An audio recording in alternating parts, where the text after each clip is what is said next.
Dobré ráno. No nazdar.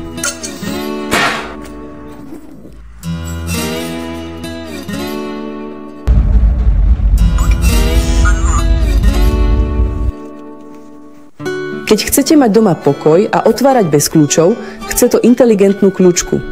Jej montáž je jednoduchá a okrem odtlačkov prstov, ktoré u nás využívajú najmä deti, môžete kliku otvárať aj čipom, klasickým kľúčom, číselným kódom alebo aplikáciou v mobile. Tá navyše ukáže každé otvorenie dverí, čo ja s deťmi oceňujem najviac. A tiež stav batérií, aby zabudnuté kľúče už nikdy neboli problém.